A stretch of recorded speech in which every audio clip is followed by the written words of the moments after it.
Hello guys, प्रेमावी sociology point में आपका स्वागत है।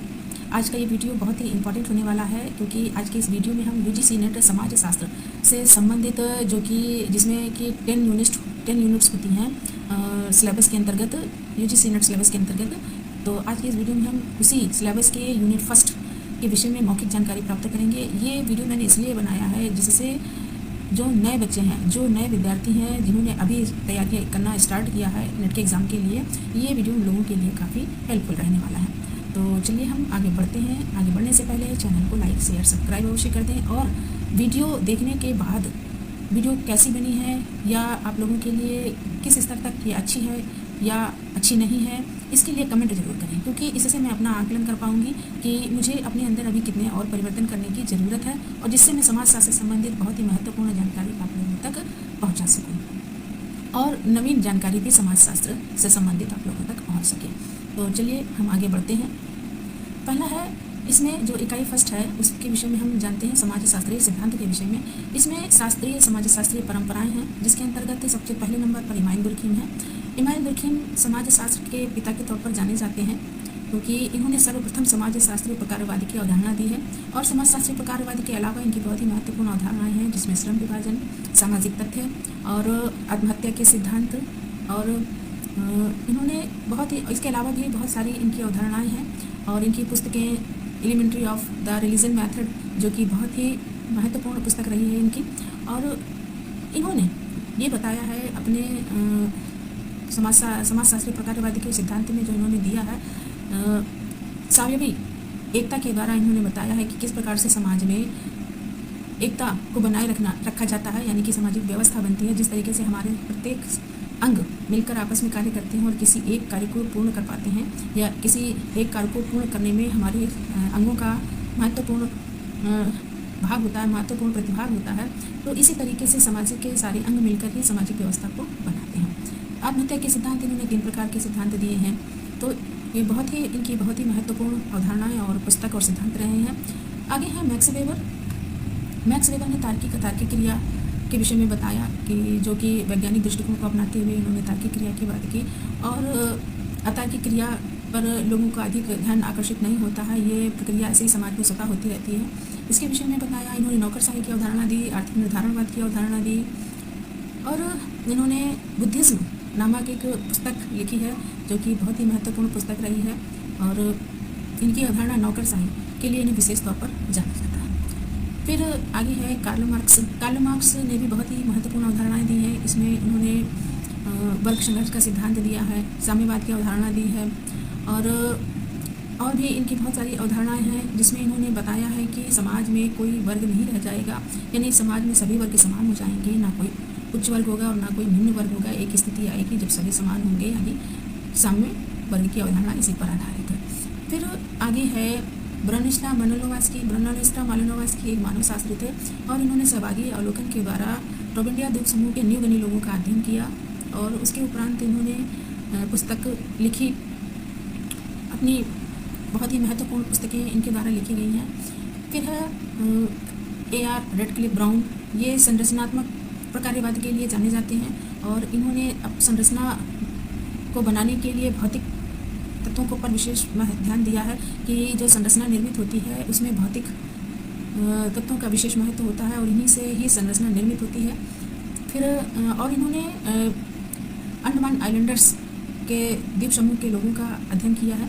और टालकट पार्सन्स हैं। टालकट पार्सन्स ने बहुत ही महत्वपूर्ण अवधारणाएं दी हैं। इनका सामाजिक क्रिया का सिद्धांत बहुत ही फेमस रहा है और एजेल मॉडल इनके द्वारा दिया गया है कि किस प्रकार से व्यक्ति समाज में अनुकूलन करता है।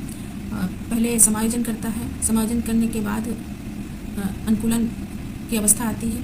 और फिर इन्होंने आते हैं रॉबर्ट किंग मर्टन के द्वारा बहुत ही महत्वपूर्ण अवधारणाएं दी गई हैं। इन्होंने विचलन के सिद्धांत बताएं कि समाज में जब व्यक्ति अपने उद्देश्यों को प्राप्त करने में असफल हो जाता है तो समाज में विचलन की स्थिति उत्पन्न होती है।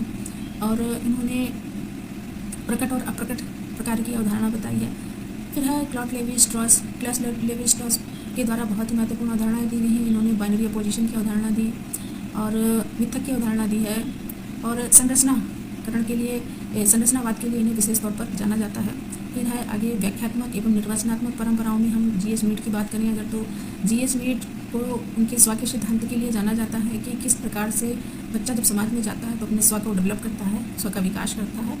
और आई और मी की भी अवधारणा इनके द्वारा दी गई है और ये अंतःक्रियावादी, सबसे पहले अंतःक्रियावादी विचारक के रूप में इन्हें जाना जाता है। फिर है कार्ल मैनहीम, इन्हें ज्ञान के समाजशास्त्र के लिए जाना जाता है कि जो प्राचीन समय के जो अभिलेख पुरातत्व हैं उनसे जो हमें ज्ञान प्राप्त होता है वो ज्ञान आज के आधुनिक समय में वो आगे के लिए, आगे की सामाजिक व्यवस्था के लिए निर्मित करने में सहयोग करता है। तो उन्होंने ज्ञान के समाजशास्त्र की बात की है। अल्फ्रेड शूट्स, जिन्हें प्रघटना शास्त्री कहा जाता है, और इन्होंने दिन प्रतिदिन की होने वाली क्रियाओं में जो अर्थ लगाने की बात इनके द्वारा कही गई है कि जो दिन प्रतिदिन की छोटी छोटी घटनाएं होती हैं और उन घटनाओं का अर्थ लगाया जाता है कि व्यक्ति जो समाज में कार्य हो रहे होते हैं उनको समझने में, लोगों को समझने में आसानी होती है। जैसे कि दो व्यक्ति आपस में बात कर रहे होते हैं, जब तक उसको उसकी परिभाषा, उसकी बातचीत, उसके कार्य के विषय में उसको पूर्व जानकारी नहीं होगी तो वो उसके किसी भी क्रिया का अर्थ नहीं लगा सकता है। लेकिन इन्होंने बताया कि जो समाज में दिन प्रतिदिन की क्रियाएं होती हैं उनसे संबंधित अर्थ लगाने की बात इन्होंने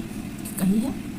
फिर हैरोल्ड गारफिंकल हैं, इन्हें नृजाति पद्धति शास्त्र के लिए विशेष तौर पर जाना जाता है।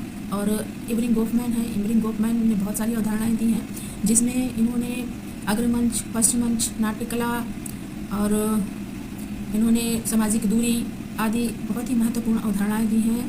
और इन्होंने एक संपूर्ण संस्थान की अवधारणा दी है जिसमें इन्होंने बताया है कि संपूर्ण संस्थान जहाँ पे मनुष्य व्यक्ति की संपूर्ण आवश्यकताओं को, यानी पूरी आवश्यकताओं को ध्यान में रखते हुए कार्य किए जाते हैं, वो एक संपूर्ण संस्थान होते हैं। जैसे कि जेल होता है, अस्पताल होता है। किलफोर्ड गिट्स बाली मुर्गा के लिए विशेष तौर पर फेमस हैं और ये एक धार्मिक कृत्य है जो कि धर्म के द्वारा सामाजिक व्यवस्था को बनाए रखने में मदद करता है।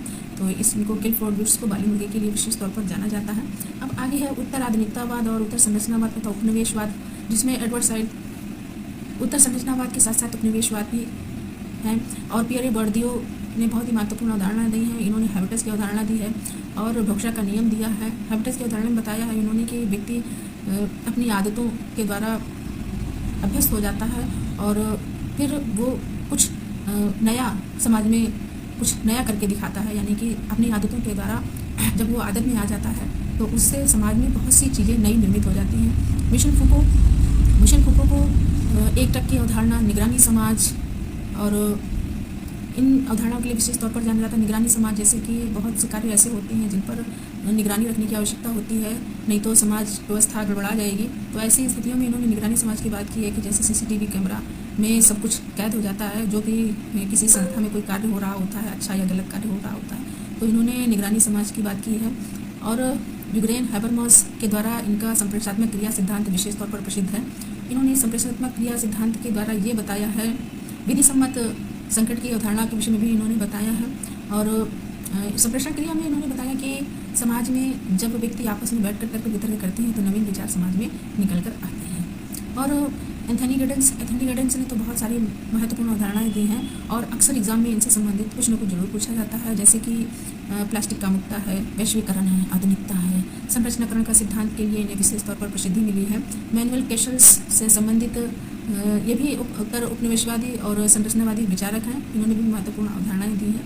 फिर है एम.के. गांधी, इनके एम.के. गांधी भारतीय विचारक हैं और इनके विषय में अगर हम कुछ भी कहें तो बहुत ही कम होगा। इन्होंने सत्य अहिंसा का मार्ग लोगों को दिखाया, आंदोलन किए, लोगों को समाज सुधार के कार्य किए हैं। इन्होंने B.R. अम्बेडकर ने भी बहुत दलित वर्ग के लिए और स्त्री शिक्षा के लिए, समाज के लिए, लोगों को जागरूक करने के लिए, लोगों को शिक्षित करने के लिए बहुत ही महत्वपूर्ण कार्य इनके द्वारा किए गए हैं।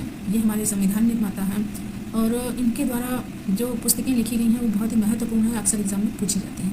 फिर है राधा कमल मुखर्जी, जो मूल्यों के समाजशास्त्र के लिए जाने जाते हैं। इनकी जो पुस्तक है वैल्यूज़, मूल्य, बहुत ही महत्वपूर्ण पुस्तक है जिसमें इन्होंने सामाजिक मूल्यों की बात की है। फिर G.S. घुरिये हैं, G.S. घुरिये बहुत ही फेमस समाजशास्त्री रहे हैं। इनको समाजशास्त्र के जनक कह लें, पिता कह लें, या समाजशास्त्र की नींव रखने का श्रेय इन्हें ही जाता है। M.N. श्रीनिवास हैं, M.N. श्रीनिवास ने बहुत सारी अवधारणाएं दी हैं। संस्कृतिकरण, परसंस्कृतिकरण, विसंस्कृतिकरण, प्रबल जाति और आधुनिकीकरण से संबंधित इनकी बहुत सी महत्वपूर्ण अवधारणाएं हैं।